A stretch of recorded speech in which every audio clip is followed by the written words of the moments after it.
your podcast with Jason Calacanis, you said in the remote work culture, the assessment of productivity, a lot of people who draw 300K, you're just moving a mouse, they're not contributing. Obviously, it's turned you off a lot in a large company. Tell us how you think productivity should be assessed. Like, what is a good way to assess productivity? I mean, you have very high bars, I can tell from just the way you've built your own career, but really, what is a good way to do it? Let's say there's a hybrid culture. Look, I do a lot of social media work myself, and all my team is remote. So I have to give them a raise. I have to think about it. So somebody like me, I meet my team once in a while. Like, so how does it happen in a hybrid culture? I'm not a big fan of remote work. I know it has many benefits. I also know many companies are able to do that. It's not for me.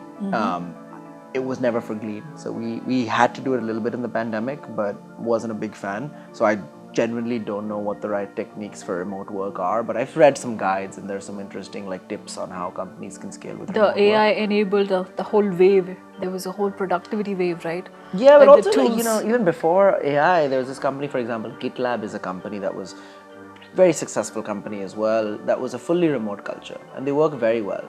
Even today, now I'm at Menlo, I've invested in companies that are fully remote, and it does scare me a little bit, but they do manage to maintain culture in a remote setting as well.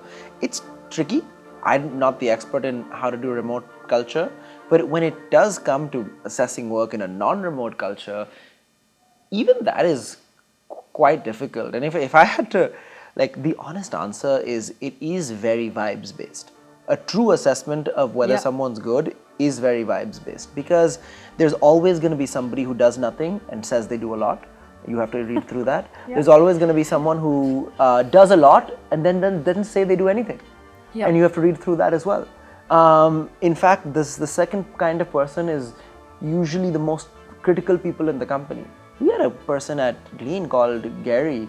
Gary was our chief SRE, our reliability engineer. Gary would never speak. Oh my God. He just does not say anything. He would never raise an issue, have a concern, have an idea. He just kept things running.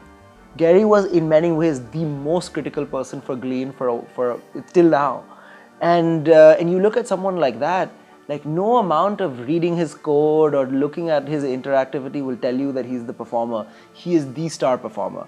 So that you have to, as someone assessing performance, you have to know that the Garys need love and need to exist and need to be protected at all costs. And then there are people who are, like loudmouths who just don't do anything. And those people, have to be told to do stuff and speak less. And so it is very tricky. You have all these proxy metrics like, hey, how much code are they writing? How much are they contributing on Slack? But I don't think any metric can be gamed. So ultimately, it really is a question of you need to spend time and really understand what everyone does and then figure it out from there.